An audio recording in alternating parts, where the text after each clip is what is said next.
इस कहानी की लेखिका है Sonia Saini. Greece archaeology department के हेड मिस्टर बोरिसो जैसे ही कमरे में दाखिल हुए, उन्हें अपने सामने एक भयानक शक्ल सूरत और सिर पर बालों के स्थान पर सांपों को धारण किए हुए मेड्यूसा दिखाई पड़ी। यह दृश्य उनकी कल्पना से परे था।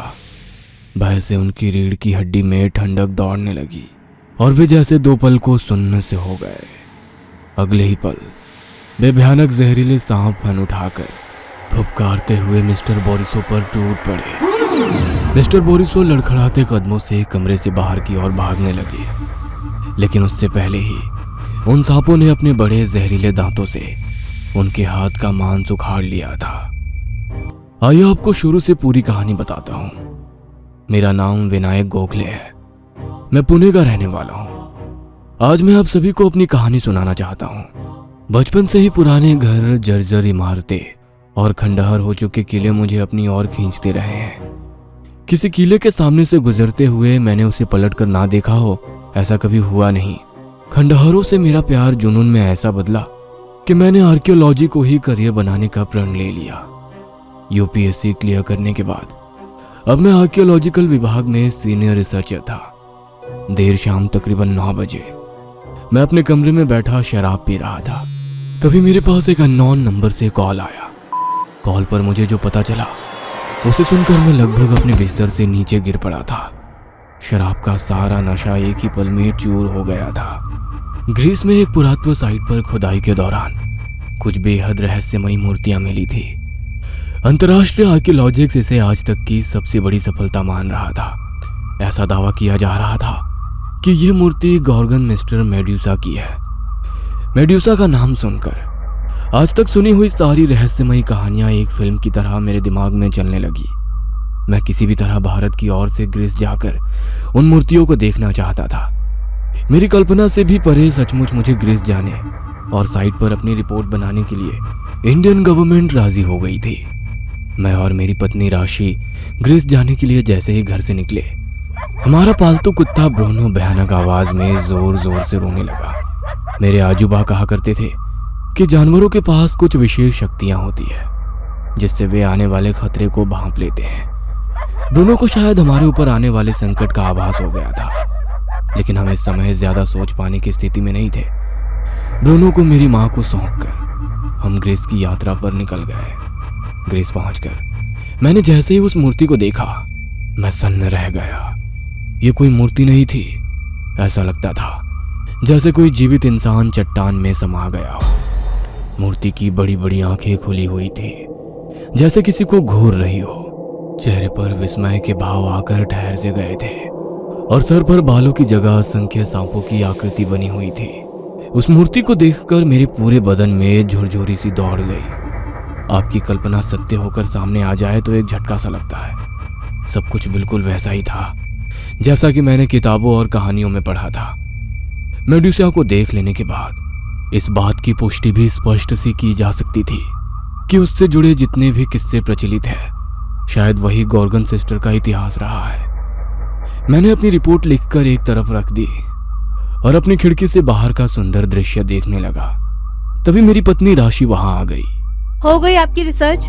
अब तो बताओ क्या सीक्रेट मिशन चल रहा है?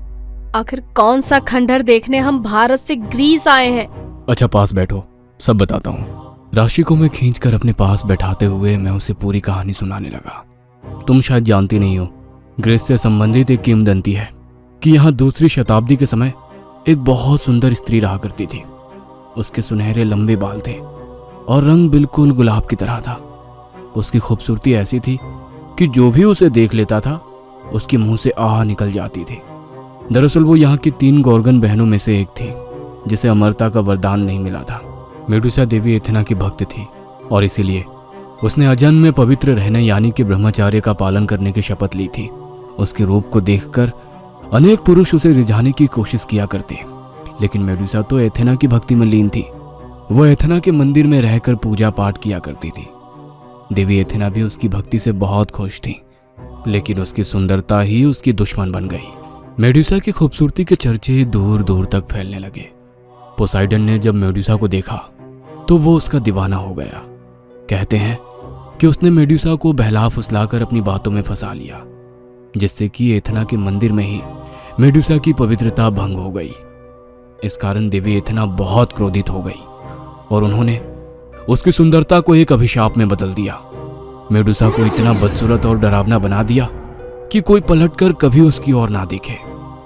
जब इतने से भी एथना का मन नहीं भरा तो उसने मेडुसा को एक और श्राप दिया। आज के बाद अगर किसी भी पुरुष ने तेरी आंखों से आंखें मिलाई तो वो पत्थर बन जाएगा। एथना के श्राप के बाद सब मेडुसा के करीब आने से घबराने लगे। मेडुसा के सर पर भयानक जहरीले सांप फन निकाले दिखाई देते थे। उसका चेहरा गहरा हरा और भयानक हो गया था। उसके दांत भी भद्दे और टेढ़े मेढ़े हो गए थे।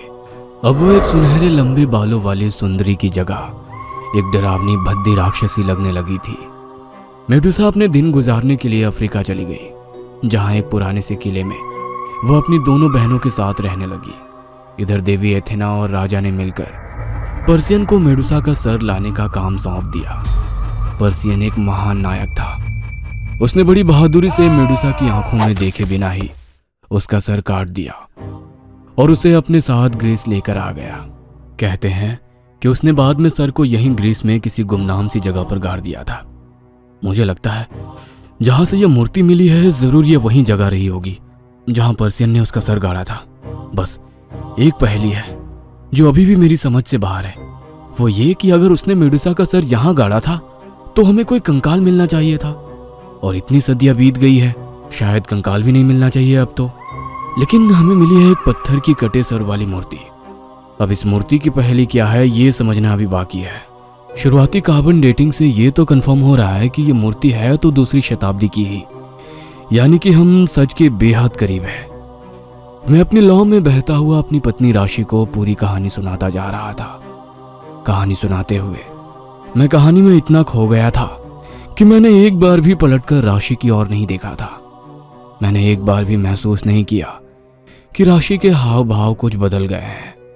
मेरी बात को खत्म होने के बाद राशि कुछ भारी सी आवाज में बोली, बस इतना ही जानते हो, अगर रिसर्च करने ही आए हो तो चलो आज पूरी कहानी मैं तुम्हें सुनाती हूँ। राशि की बात सुनकर मैंने गौर से उसकी ओर देखा। उसकी आंखें बिल्कुल लाल हो गई थी, चेहरा भी गुस्से में तमतमा रहा था। राशि की आवाज, बात करने का लहजा और चेहरे के भाव बिल्कुल बदले हुए दिखाई पड़ रहे थे। मुझे घूरते हुए गुस्से से भरकर उसने मुझे आगे की कहानी सुनानी शुरू की। मेडुसा बहुत खूबसूरत थी। मेडुसा की खूबसूरती के कारण अब एथेना के मंदिर में पुरुषों का आना जाना बहुत बढ़ गया था।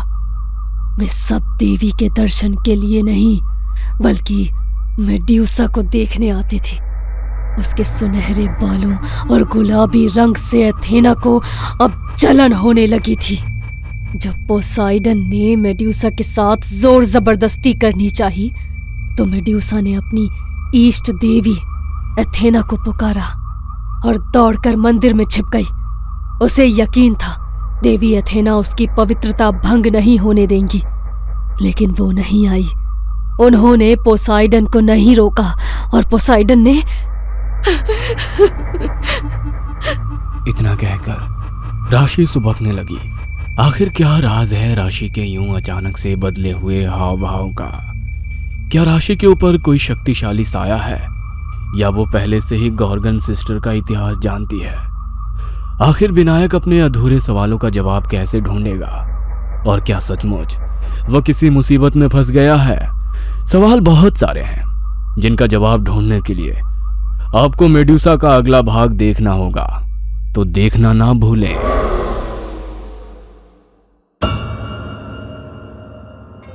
ये कहानी आपको अच्छी लगी हो तो हमें सब्सक्राइब करें, हमारा इंस्टाग्राम और फेसबुक पेज जरूर फॉलो करें। और हाँ दोस्तों, सब्सक्राइब करना भूलना मत।